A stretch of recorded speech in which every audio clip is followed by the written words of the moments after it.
देसी पॉडकास्ट सबसे फास्ट में स्वागत है।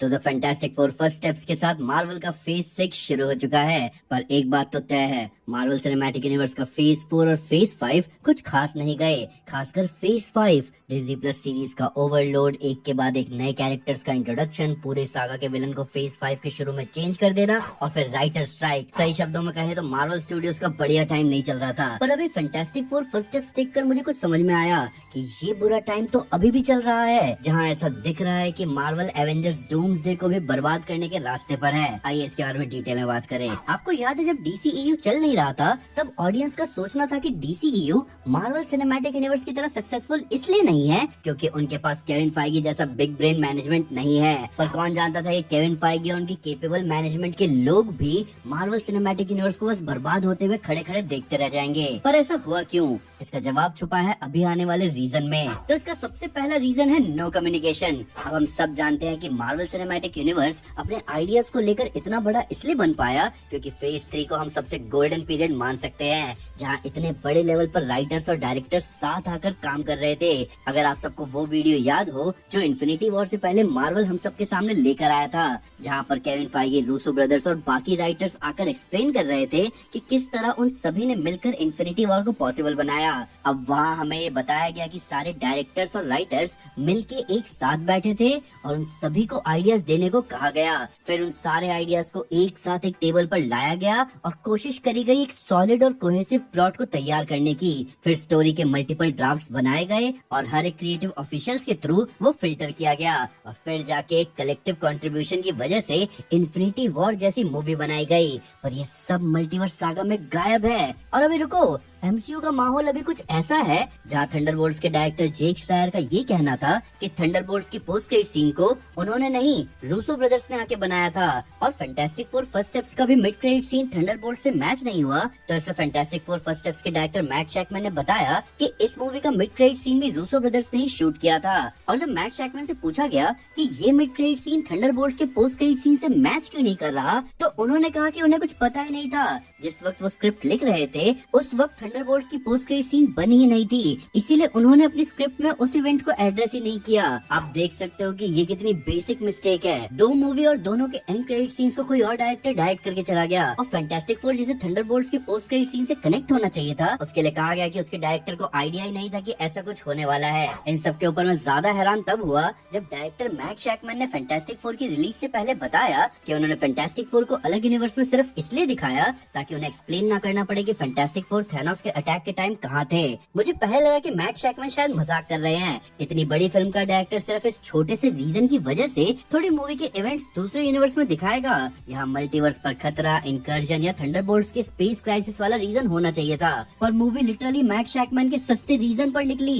ये मेरे लिए बहुत शॉकिंग था। पर अगर आपको ये चिंता की बात लग रही है तो मार्वल ने इससे भी ज्यादा बेसिक लेवल पर गड़बड़ियां करी है। अगला रीजन है कि कोई भी स्क्रिप्ट कंप्लीट नहीं होती। अब मार्वल की ये बहुत पुरानी आदत रही है और वो है पहले प्रोजेक्ट अनाउंस कर देना और उसकी स्क्रिप्टिंग बहुत बाद में शुरू करवाना। अब ये बात शुरुआत के 3 फेजेस में भी थी, पर उस वक्त चीजें बहुत लीनियर थी। MCU का रोस्टर छोटा हुआ करता था, इसलिए प्रोजेक्ट्स इजीली मैनेज हो जाते थे।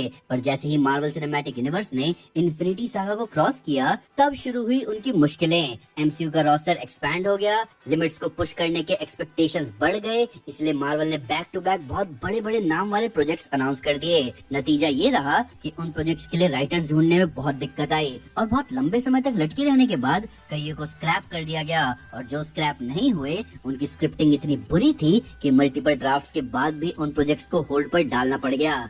जी हाँ, मैं ब्लेड मूवी की बात कर रहा हूँ। इसका सबसे बड़ा एग्जांपल है ब्लेड मूवी, जो कि एंड गेम के बाद सबसे बड़ी अनाउंसमेंट थी मार्वल की तरफ से। पर अब आप कहोगे कि भाई सारी स्क्रिप्ट थोड़ी इनकम्प्लीट थी, कुछ प्रोजेक्ट्स के स्क्रिप्ट तो कंप्लीट थे। तो आपसे मैं कहना चाहूंगा कि आप बिल्कुल सही कह रहे हो, पर उन कंप्लीट स्क्रिप्ट को भी बाद में इतना चेंज किया गया कि उनके साथ जुड़े क्रिएटिव लोगों के बीच में क्रिएटिव डिफरेंसेस आने लग गए। इसका सबसे बड़ा एग्जाम्पल था doctor strange in the multiverse of madness से स्कॉट डेरिक्सन का निकल जाना। अब ऐसा इसलिए होता था क्योंकि MCU की एक आदत बन चुकी है, जहाँ किसी भी मूवी के स्क्रीन प्ले के फर्स्ट ड्राफ्ट पर ही वो मूवी शूट करने निकल पड़ते हैं और फिर वो ऑन सेट बैठकर चेंजेस और अमेंडमेंट करते रहते हैं। रिजल्ट ये होता है कि या तो मूवी का टाइम डिले होगा, जिसका सबसे बड़ा एग्जांपल अभी डूम्सडे ही है, जिसकी स्क्रिप्ट सेट पर बैठकर लिखी जा रही है, या फिर मूवी में आगे जाकर भयंकर रीशूट्स होंगे। तो एक तरफ से आप सोच के देखो कि भले ही लोग जेम्स गन को लाख गालियां दे दे, पर वो प्रोजेक्ट फाइनलाइज तभी कर रहे हैं जब उनके हाथ में एक फाइनलाइज स्क्रिप्ट आ रही है। खैर, हमारा ये पॉइंट ही आपको अगले रीजन की तरफ ले जाएगा, और वो है मार्वल के सबसे बड़े नुकसान करवाने वाले रीशूट्स। अब सुपर हीरो जॉनर में रीशूट्स कोई बड़ी बात नहीं है। पहले भी मूवी में थोड़े बहुत चेंजेस किए जाते थे, पर इन्फिनिटी सागा के बाद से ही मूवी में होने वाले रीशूट्स बढ़ गए। इतने बढ़ गए कि जो फाइनल प्रोडक्ट निकल कर आ रहा है वो उस मूवी के ओरिजिनल आइडिया और प्लॉट से बिल्कुल ही अलग होता था।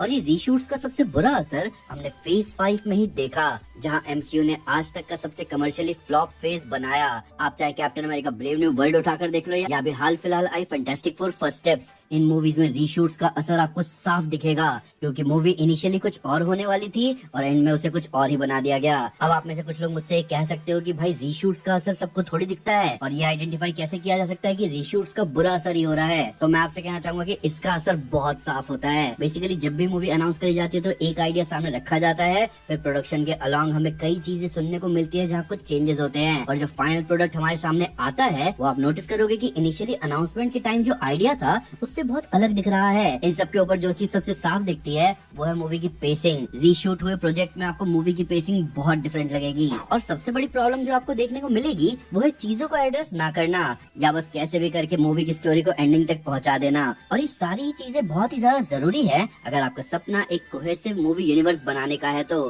पर ये सब रीशूट की वजह से बिगड़ जाता है और उसका नुकसान पूरी फ्रेंचाइजी को भुगतना पड़ता है। इन सब के ऊपर रीशूट्स बजट पर बहुत बुरा असर डालते हैं। Doctor strange in the multiverse of madness इसका सबसे बड़ा एग्जांपल है, जिसका फाइनल बजट था $414 मिलियन।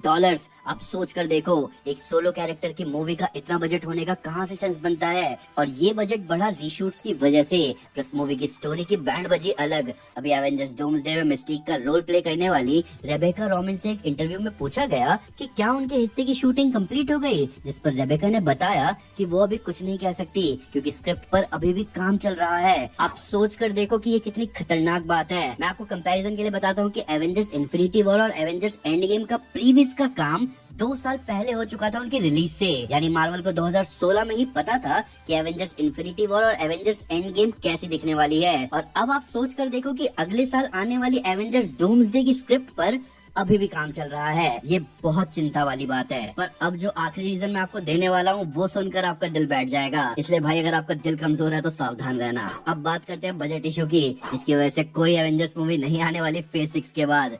जी हाँ दोस्तों, आपने बिल्कुल सही सुना, मैं यहाँ बिल्कुल भी मजाक नहीं कर रहा। आओ समझाता हूँ कैसे।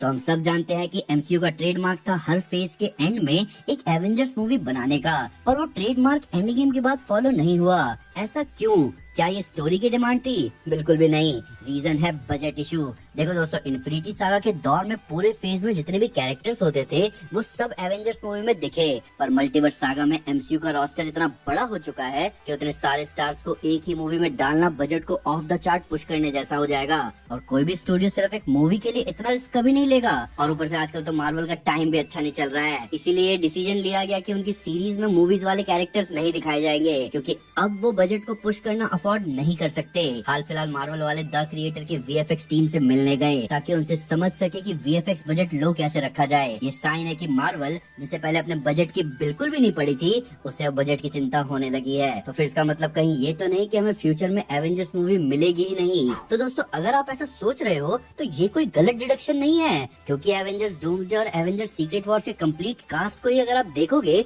तो आप समझ जाओगे कि इन दोनों मूवी का बजट कितना शूट अप कर रहा होगा, और जैसे जैसे एमसीयू और आगे बढ़ेगा उनका रोस्टर और बड़ा होता जाएगा और एवेंजर्स मूवी आने के चांसेस और भी कम से कम होते चले जाएंगे। ऊपर से मल्टीवर्स सागा के बाद एमसीयू एवेंजर्स से आगे बढ़ के म्यूटेंट्स, डिफेंडर्स और मिडनाइट सन्स जैसी स्टोरीज की तरफ बढ़ना चाहेगा, और उन स्टोरीज की डिमांड पूरा करने के लिए जो रूट होगा वहाँ एवेंजर्स मूवी बनने के चांसेस और भी कम होते चले जाएंगे। तो ऐसा होने के चांसेस बहुत ही ज्यादा हैं कि एवेंजर्स मूवी, जो कि मार्वल सिनेमैटिक यूनिवर्स का ट्रम्प कार्ड हुआ करता था, उसे आप फेज 6 में मोस्ट प्रोबेबली आखिरी बार देख रहे होंगे, और इस बात का असर एमसीयू के कमर्शियल परफॉर्मेंस और ऑडियंस बेस पर बहुत बुरा असर डाल सकती है। पर सही बात कही जाए तो मार्वल इतना लकी है कि उनके पास अभी भी मौका है। अभी अगली 2 आने वाली Marvel movies Spiderman brand new day और एवेंजर्स डूम्सडे के लिए फैंस रेडी हैं। अभी थंडरबोल्ट्स और फैंटास्टिक फोर फर्स्ट स्टेप से बढ़िया रही है, अब बस मार्वल को अपने स्ट्रीक को कंटिन्यू रखना है, जहां फेज 6 शायद फेज 3 वाली ग्लोरी वापस ले आए। वो भी मैंने आपको इतने सारे पंगे बताए, उसके बाद भी मार्वल ने अगर ऐसा कर लिया